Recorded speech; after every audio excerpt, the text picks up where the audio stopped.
the danger zone is always going to be traversing through that space in front of him before he gets to Adesanya. The reach advantage Adesanya's got, and the footwork skills that he's got, and the awareness of range that he's got, make it just so difficult for him to move forward with any confidence that he's not going to walk onto something. This is what I'm talking about. So Adesanya's got this beautiful feinting game, and feints open up a lot more from open stances. So that's orthodox v southpaw. So with Adesanya facing a southpaw, he's got the hip feint, he's got the rear hand feint, he can feint his lead hand.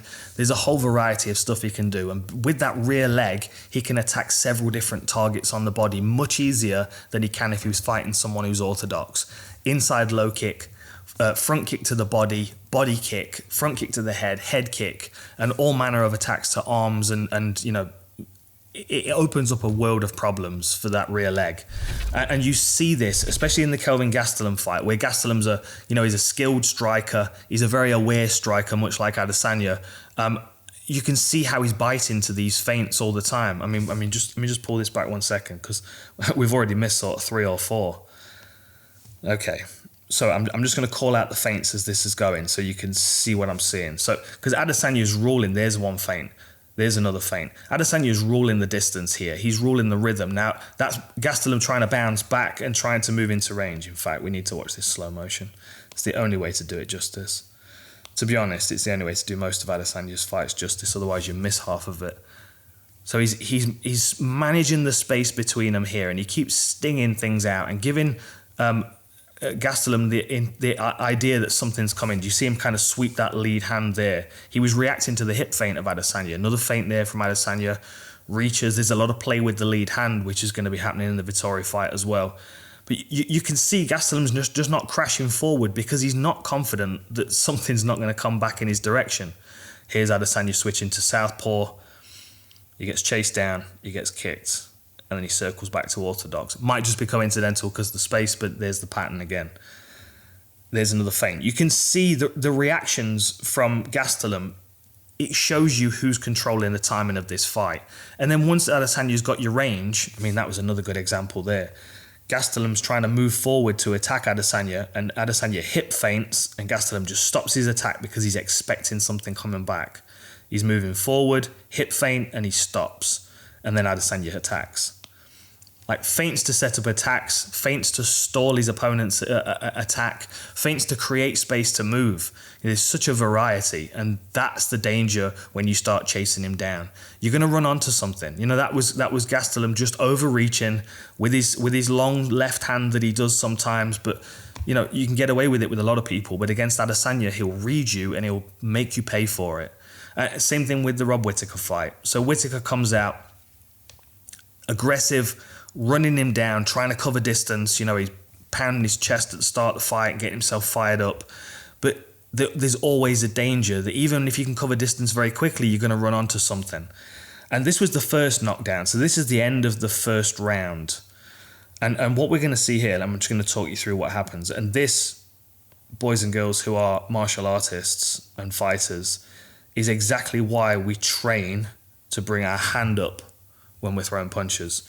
Because Adesanya, that's probably not a reaction. That's probably programming to bring that hand back. But that may have saved that right hand landing.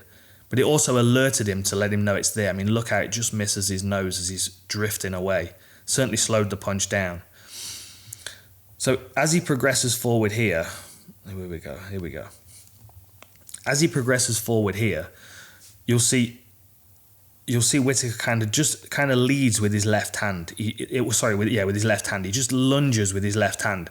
And Adesanya is able to get out the way of it and goes to check him with a hook, but Whittaker moves past him, so he counters him with the right hook. It's an adjustment that will make sense when you see the finishing shot, because they're so very similar. Beautiful punch there. So it's the right hook that knocks him down at the end of the first round. So the second round starts, and that was literally saved by the bell. Second round starts, and Whittaker now is a little bit aware, obviously, that he can't just go crashing forward. But also, he's lost the first round big. He needs to get this. This is a This is a world title fight, and Whittaker wants to keep hold of his belt. And he got lit up in the first round. So he's fighting with himself whether to rush in and try and crack him with something because that's what he wants to do. But he also now knows that there's a lot of firepower coming back in his direction. Okay. So Adesanya is trying to bait that right hand from Whittaker, okay? And you'll see him do this because he shifts across the center line with his head. And the reason he does this is because he's trying to get Whittaker just to throw that right hand straight at his face because he can counter it then. Now, a credit to Whittaker, a well-trained martial artist, instead of doing that, fires his lead hand out, which kind of jams the attack of Adesanya. So Adesanya's left hook misses. Now, there's the right hook that dropped him at the end of the first round. But this time around, it doesn't. It pulls him back towards the left hook. And another posture that we'll see a lot with Adesanya is that lean back left hook where he leans away and he opens up his chest. This motion here. We'll see it again in a second. So as it plays through, cracks him with the right, brings him back across the center line. And here, now look at the torque on this. This punch is coming right... Ooh, wrong cursor. This punch is coming right around the side here. And he, at the same time as leaning back, obviously this shoulder's pivoting back. So he's got that torque in the midsection, which is going to add a lot more power into this punch. He's utilizing the momentum of the movement and cracks Whittaker right on the open side. And I just want you to keep that posture familiar in your brain, right where it lands there, because you're going to see it later in the show with the Paulo Costa finish. It's the same punch, it lands slightly differently, but it's a beautiful knockout. And the precision of Adesanya, even when things don't quite go wrong, his ability to adjust and change his attack and make it work based on his awareness and his reach and the variety of weapons he brings to the table. Let's watch this. Let's watch some highlights of this Paulo Costa fight, because this is really where you'll understand what I'm talking about. As I said, Paulo Costa, he made the mistake of just standing outside Adesanya's range. And Adesanya uses these beautiful feints. You see him even acknowledge it here. Adesanya uses these beautiful feints to get reactions out of Paulo Costa. So the first thing he's doing, the first story he's telling to Paulo Costa is that leg's going to be no good after the first round. So imagine that as a plate spinning in Adesanya's head.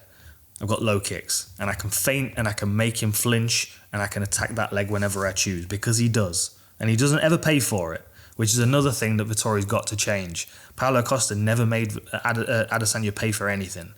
Vettori's got to make him pay heavily for everything he does, because if you don't, he'll just keep doing it. And this is what I'm talking about. Watch this feint. I'll put it in slow motion so you can see it. This gets even more effective as well. The more damage has been caused, the more that leg's hurting and it's bruised, the more that he's going to react to those feints. And Adesanya likes the fact that he's able to control his opponents like this. Watch.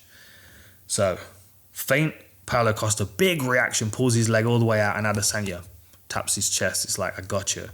But what's even more beautiful about this is he doesn't just enjoy his work and appreciate his feint working beautifully, but he changes his timing immediately and he attacks straight off it. In the moment where Paulo Costa just thinks Adesanya's just going, I got you with that feint, he jumps on his lead leg, watch. Full speed.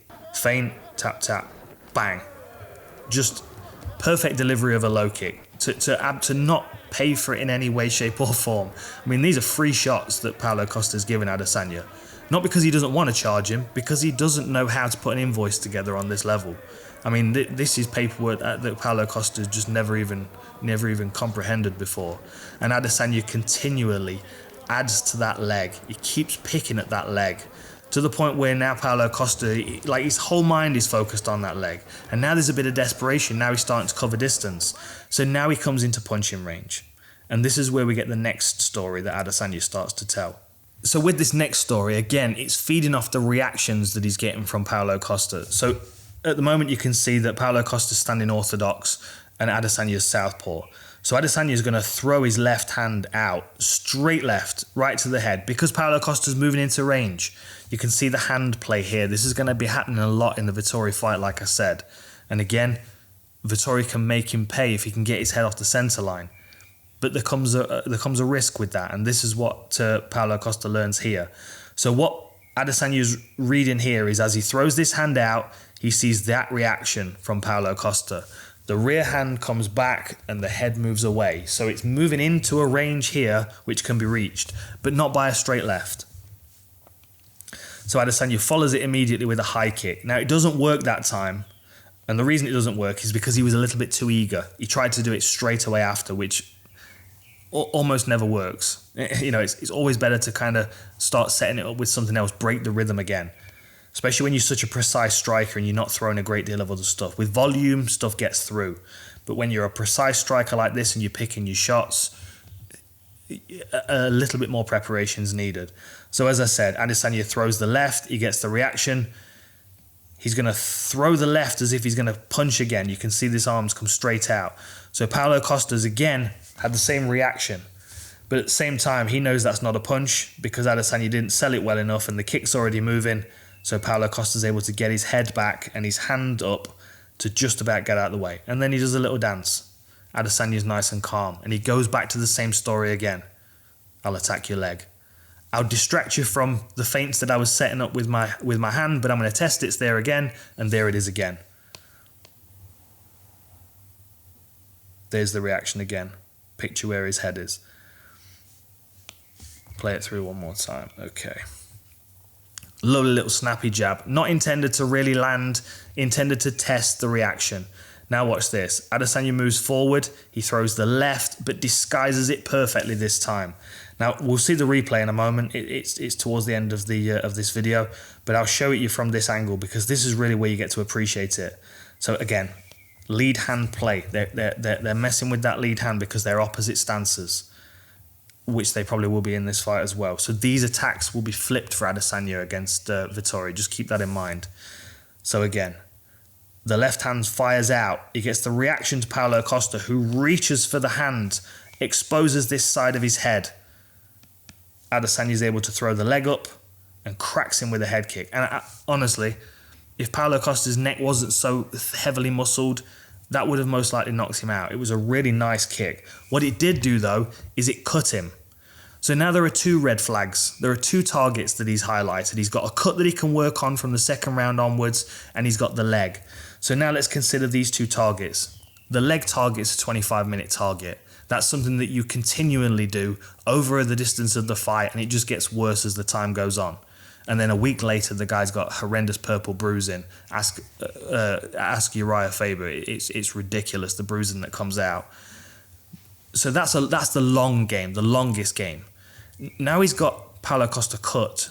That's not quite as long, but it's a longer game. You know, he wants to cut him. He wants to work on that cut, keep jabbing it, maybe open it up a bit. Some blood in the eye, the doctor might step in and stop it. That's another story that's going. So we've got the leg and we've got the cut. Two things work into his favour now. Again, though, he's never rushing things. He picks his shots and he's cooking Costa. But he's allowed to work at the range that he wants. Paulo Costa's got nothing coming back at him. And when he starts to reach and lunge, he starts to miss because there's some panic in it. And then he gets countered. And this is where I want you to cast your mind back to the Rob Whittaker knockout. The left hook position that Rob Whittaker was in when he got caught. Sorry, the left hook position. There's the kick. Let's just celebrate that one moment. So watch this. Left hand's going to come out. Paulo Costa's going to move his head towards the direction of the kick and move his hand in the direction of the punch that he thought was coming. Cracks his foot right on the side of his head. Lovely setup. Well taken by Paulo Costa. Just too fast for him, really. I mean, that was the story generally, and that could be the story here for Vettori if he spends his time at distance, at range. He's got to learn from this fight. He's got to learn from his own fight. And that's the position I was talking about. We remember it from the Whittaker fight. The difference here is that Paulo Costa just happened to have turned his head in the opposite direction and he was catching him on the other side of the head, which is kind of weird. But again, when you've got a mastery of these kind of weapons, you're able to apply them in different ways. You're able to generate power in awkward angles. Sometimes you don't need the cleanest punch to land, especially in 4-ounce gloves. And I will say this, going back and watching Adesanya's glory career, it seems very much like MMA suits his striking style much more. He likes the space that he's got to work with, a big octagon, little gloves, lots and lots of gaps in leaky guards for him to get through and to exploit. And this is exactly what he's going to be trying to do against Vettori, who does leave himself open when he's throwing and does throw a lot, so he leaves himself open a lot.